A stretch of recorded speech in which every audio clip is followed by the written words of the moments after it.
My name is Tony Gonzalez. The media is This is Rock, and today I'm talking to the bass player Dennis Danhauer. Is from Temple Fang. Dennis, Yes. how are you? Yes. I'm fine. We're in the middle of a tour, and we just came back to our hometown, Amsterdam, to play a show there tonight. So it's a bit strange to be on tour, but to be home at the same time. The band was formed in 2018 after the Yes. inclusion of Dead Alley. Yes. How did the idea for this new group come about? Well, there was no idea to form a new group until I got a phone call from my old label manager from the United States, that the record label that Death Alley was signed to, and he asked me if I had a new band, and I said yes, but I didn't really have a new band. And he asked me if my new band wanted to play one show with a couple of other bands from the label, and then I had to form a new band. So I called a few people, and we played that one show, and then we kept being asked for more shows, and that's how the band started. But there was never a plan to start a band, so it was quite a coincidence. And the band has been described as a blend of heavy psychedelia, progressive rock, and stoner. Do you agree? Yeah, I say that's fair. Yeah, That's we have a fair. lot of we have a lot of different influences, but that I think describes our style pretty well. In that first concert that you did, what Yeah, kind of music did you play? Because it's a good story that you told me at the beginning. yeah. It was really, we had no idea for what the band should be, uh, and no concept about what kind of music we wanted to do. Or it was just, I called the only idea that I had forming the band was I knew two guitar players who were both left-handed, and they had never played together. But that was my first and only idea. Like, maybe, like, I want to play with two guitar players, and I know two of them who are left-handed. Maybe that's cool to put them together. And I think that, like, putting those two guitar players together really made, like, right from the start, from the first time we played, we had that sound. And I think, but for all of us, it's quite a surprise, like, what kind of music we started playing, because there was no plan. So we're still kind of doing that. Like, we have no idea, like, what we really want to do. It just happens. So it's very spontaneous. Your new album, Lifted Yes, from the Wind, has yes, been referred to as your true studio debut. Why? yes. Because we tried making studio albums before, and we made a record before this called Fang Temple. But in the middle of the recording process, we lost our drummer. So we had to take live recordings from concerts to use as the basic tracks for the record, and then make the record on top of it. But it never felt like we could really make the songs sound like the way we wanted them to. And this is the first time for us, like, the whole process of writing and recording is exactly how we envisioned it. So now, listening to the record, this is the first time, like, we have a record that sounds like us and the way we hear it. So that's why it feels like this is our first proper studio album. You have mentioned that your music is influenced by experience with traditional South American medicine. How have this Yes. experience shaped your artistic and spiritual approach? Well, it changed. Like, two of us got involved with ayahuasca, like, 8 years ago, and it was right around the time when we were, starting the band, and it changed for me personally. it just changed the way I looked at the world, and also because of that, music and how music should be made, or what's a true path for the musician I am to take. So it changed the control I want to have over the music. Where before that, I was really trying to write everything and to control the whole process. And I think working with plant medicine really changed the process. So it became more just following something and being spontaneous versus like the past where it was more controlled. This is how I want it to be. This is how it should be. Now it's kind of open and we trust the process more. So it's the whole process of writing and making the music is much more mysterious because none of us controls it. So that's a big change. Really big. Trusting in the universe, that the universe knows better what's good for you than you yourself. Good idea, eh? Good idea. Yeah. Yes. The band has gained recognition at festivals like Roadburn, Yeah. Desert Fest. Yeah. How has your presence in the European music scene evolved as a group? It's been a slow, very slow process, but that's also because the pandemic happened in the middle of when we were really blooming as a band. So we had to wait a couple of years.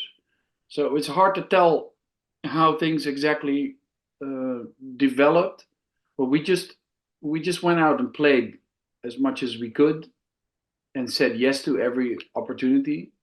And I feel like now on the new tour with the new record, we can see the results of it. So many people come to us after the show and said, "We never heard of you.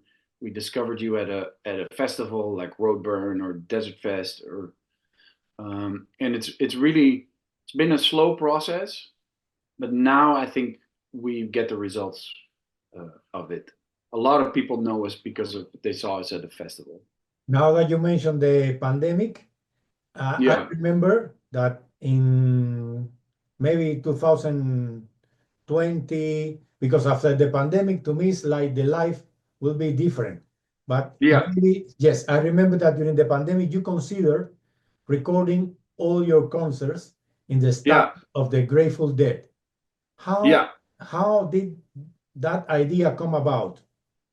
Well, one of us, our guitar player Jevin, is a great like a really big Grateful Dead fan, and he's grown up around it in America. When he was a child, his parents would take him to Grateful Dead concerts, and I didn't understand it for a long time. What was so special about this band? But I slowly started understanding it by they allowed their fans to record every show, so every show is available. So whereas with other bands, their records, and that's what presents the band to the audience. But with the Grateful Dead, the story is really in all the shows.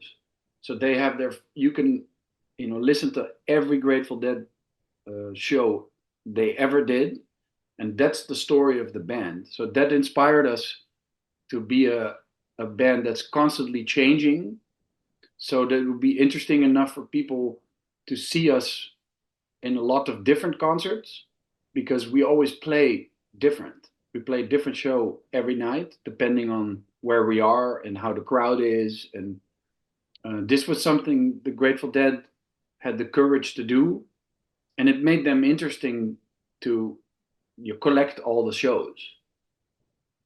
So we've been putting out a lot of live recordings for that reason, so people can hear like, all right, these songs develop and change back and change again. Hopefully to keep it interesting for the audience, but also for ourselves. So the songs are never finished. They keep going. This is curious, Dennis. So Yeah, after this, You told me some details, but I would like that you point more accurate. How can you define a concert of Temple Fang? It's really a communion with the audience. Like if the audience has a specific energy, it transfers to the band, and we try to tune in to like where are we, who are these people, what is their energy, and that will decide how we play. So it depends what songs we're going to play because we change it on stage. Like if it doesn't feel good to go to the next song, then we discuss like, oh, we should play a different song. But it also translates to the like inside the songs, where if the energy, if the, for example, on this tour, the audiences seem really open, so that it allows us to, you know, play longer versions of the songs because people are really listening. So I think the Temple Fang shows are really unique in the moment with this particular audience in this room, versus some other bands who play a set list every night and play similar concerts every night. We try to make every show different and just specific in the moment, and the music is designed to do this. There is another detail that I would like to get in deep on it. Is there any philosophy or spiritual practice that guides your creative process on the artistic direction of Temple Fang? I mean, I don't think we follow like one path. I think all of us in the band have their own spiritual beliefs and path, but we definitely all follow a path of it's a collaboration between four musicians who should be equally represented, and the music should make itself, and we shouldn't be too controlling about it. And I think that's part of our spiritual path, where we believe in a higher power that decides for us what is best. We don't know, and I think that believing or trusting in something outside of yourself, something bigger, makes the music come alive. That's what feeds the music. It's not us. We are like a vessel, like antennas, just picking up this stuff. And I think for the four of us, that's very important. But we all have different spiritual practices. I ask you because in terms of what of writing process, is the process is a collaboration between the musician, Yeah. or each member set his part, or only you take the decision. Tell me, how is the writing process in the band? Well, it's very layered. So we work in layers. So a song goes through like different steps. Like for example, like a really common way for us to write is one person brings in a seed, some could be a guitar riff, a melody, a lyric idea. Then we bring it to the rehearsal space. We start jamming on it, presenting the idea, and then we all start playing on it. We take this home, listen to it, start arranging it a little bit, writing some more, going back to the rehearsal space, and this goes on for a long time, for months. Then we take the song out and play it live, and then discuss like, okay, maybe this part is too long, this part is too short or too loud. So it goes through many layers of creation before it feels good for all of us. So it's a difficult process, but in the end, I think it's very satisfying for every member, because it's not done until all four of us say, this is it. This is the song. It can be very frustrating too, because sometimes songs don't get finished for a long time. and we have to go back to the studio, write, rewrite it again, take it on tour, go back, rewrite it again. But there's no other process for us. It doesn't work for this band if one person has all the ideas for the song and tells everybody what to do. It's never worked for us. I wish it did, but it's a long process of a lot of layers of writing and jamming, and but they're definitely they are songs. They're not jams, and because they are songs, they need to have life in it. They need to be, they need to be fed energy. Does that make sense? Yes. According to what you say, that means, for example, that you play more songs that are contained in Lifted from the Wings. Maybe you play songs that have been never recorded. Yeah, there's songs for this album too that were for a long time we worked on them, and they just didn't make the album. It just didn't make sense. We researched for a long time, like what the record was going to be, which songs on which sides of the vinyl, and in the end, there was a discussion until the last minute, like what the song should be. So it's the creative process of Temple Fang is quite a puzzle, and all the pieces have to fit, and we all have to feel it. And if one person doesn't feel right about it, it's not going to happen. So we work until everybody is agreeing with it. For reasons like that, it's logical that you try to keep out of the major record labels. Yeah. So, just tell me, what challenges and benefits have you encountered on this? Well, we wanted to originally, when we started the band, we wanted to have no record label, no booker, no social media. We just wanted to be a live band that would just play. And as we continued with the band, that became a lot more work. Like we put out the records ourselves. We had to pay for it ourselves. And it came to the point before Lifted from the Wind, we came to a point where we could not possibly do everything ourselves anymore. It was like a full-time job, without the full-time pay. So this is when Stickman Records approached us, and really we were all fans of Stickman, of the bands they represent on their label, but also the way they work with bands. It's a very like artist-centered label, very small label, but they have good bands. And this, for us, really, I think, was the only option to sign with. Like, they're the perfect label for us. We feel comfortable with them. They're like family. So yeah, I don't see myself having to sign to a major label to be bigger, or I don't really believe in it. I think it's a dangerous game to play. So we're very happy at Stickman. I understand perfectly, because there is a problem between creativity and the way that the major records wants to guide the band Yeah, into a more yeah, commercial structure. yeah. And I don't have a problem with guidance if it comes from the right people. Like, I'm willing to listen and to learn.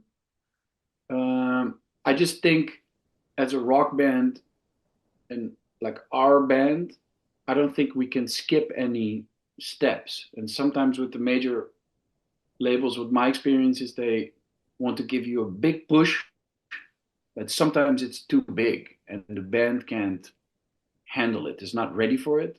So I believe in like small steps in, growing the band, so it doesn't become overwhelming at some point, because we've all seen classic stories in rock and roll where things like success or pressure becomes overwhelming for a band and it destroys it.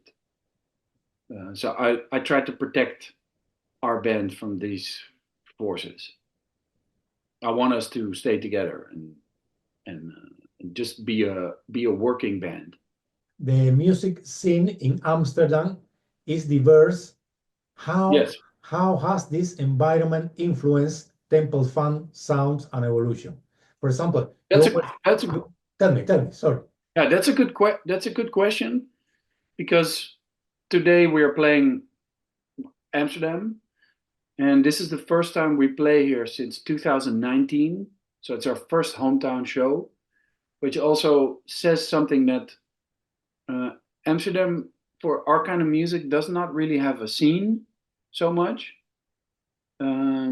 And we've always been more focused on playing like outside. Like we like to, get in a van and play Germany and Switzerland and like more far away.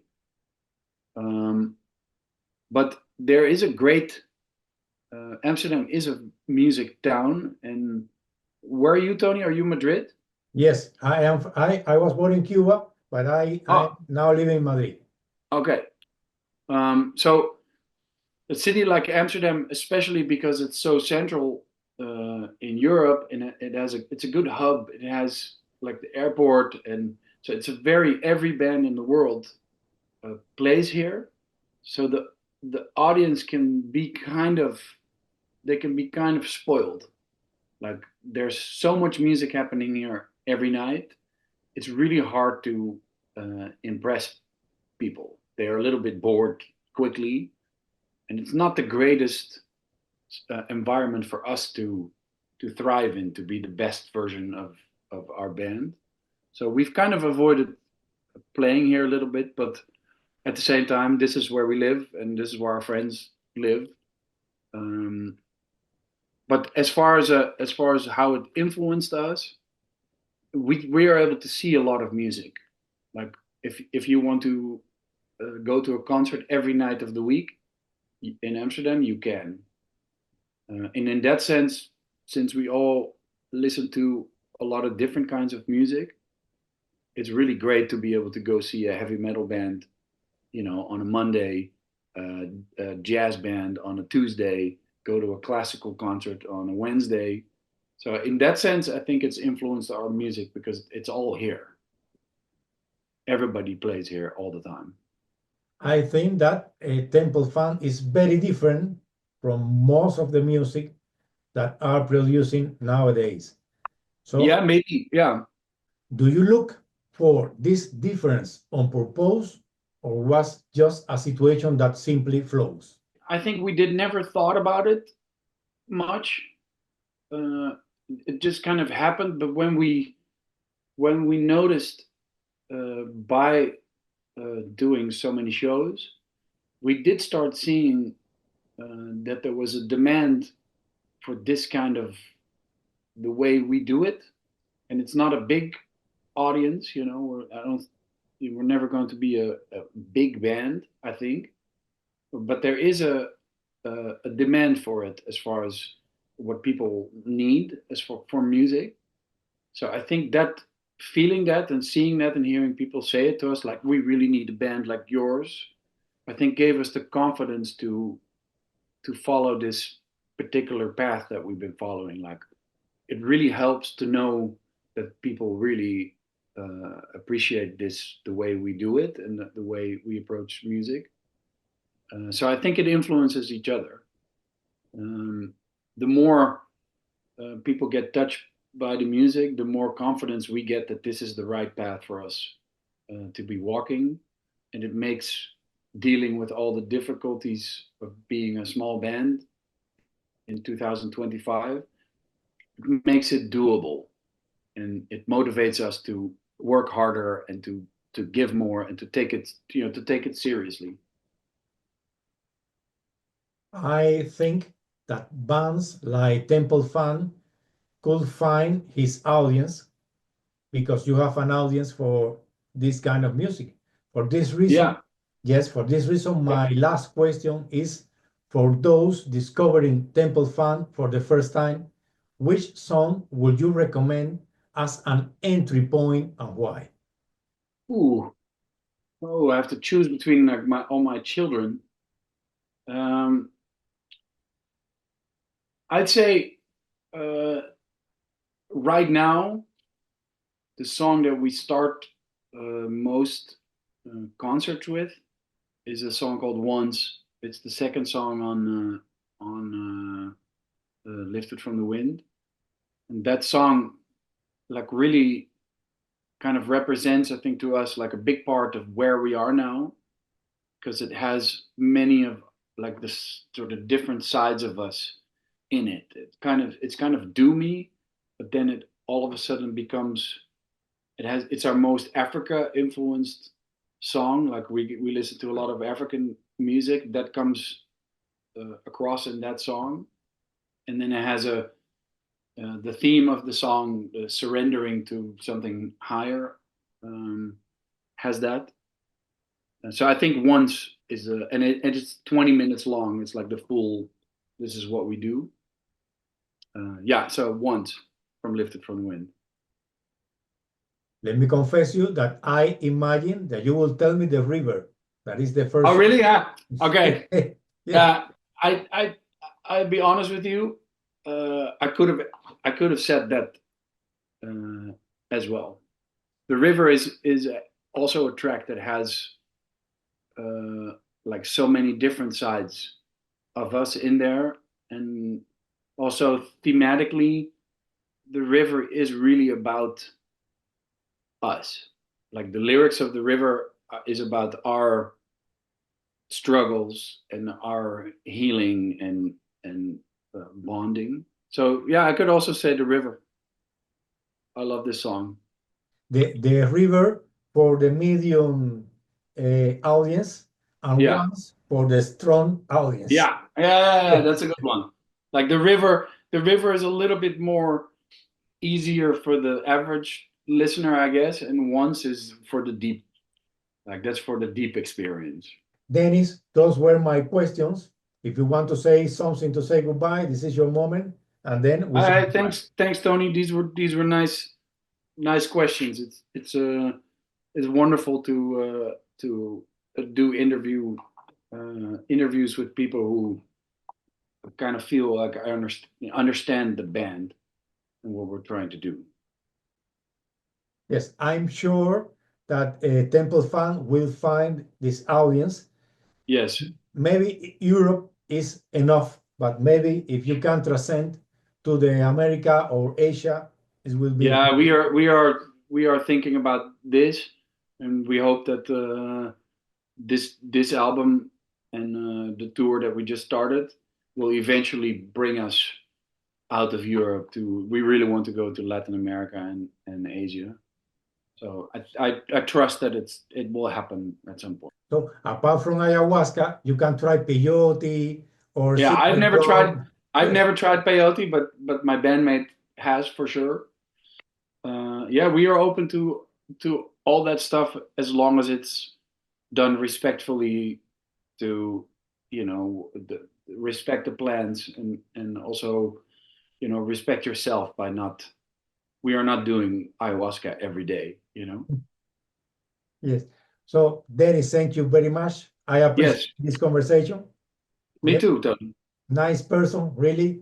Yes, A big hug. I hope to see you here in Spain one day. right on. We're working on it. Okay, Thanks, bye. Tony. Bye bye. Bye.